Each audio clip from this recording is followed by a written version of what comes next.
எல்லாருக்கும் வணக்கங்க. இன்றைக்கி நம்மளுடைய சேனல் இப்போ நீங்கள் பார்த்துட்டு இருக்கிறது என்னுடைய ஆர்கானிக் தோட்டத்தில் டெரஸ் கார்டனில் இருக்கிற ஒரு குட்டி குட்டி பாட்டுங்களில் வந்து நிறைய கீரை இருந்ததுங்க. நல்லா பச்சை பசேல்னு இருந்ததுங்களா. இன்றைக்கி வந்து கடைஞ்சலான்ட்டு எல்லாம் பறிச்சுட்டு வந்திருக்கார். கூடவே ஒரு தக்காளி காயும் கிள்ளிட்டு வந்திருக்காங்க.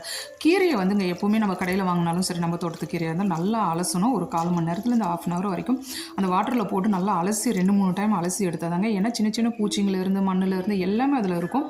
அதனால் திருப்பி நல்லா வாஷ் பண்ணி எடுத்து கட் பண்ணி வச்சுருக்கோங்க. இதுவும் கூட வந்து சின்ன வெங்காயம், பூண்டு, தக்காளிக்காய், அதுக்கப்புறம் பச்சை மிளகா, புளி நான் இதில் சேர்க்கலைங்க.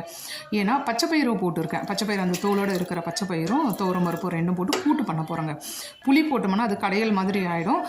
அதனால் நான் என்ன பண்ணியிருக்கேன்னா இன்றைக்கி புளி போடாமல் ஒரு எல்லாத்துக்குமே செட் ஆகிற மாதிரி செஞ்சுருக்கேங்க. ஒரு 4 விசில் வச்சுட்டு விசில் எடுத்துகிட்டு கரண்டிலே வந்து மசிச்சுட்டு தாளிச்சிட்டோம்னா அவ்வளோ ஒரு டேஸ்ட்டாக இருக்குங்க.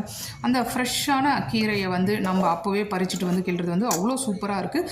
ட்ரை பண்ணி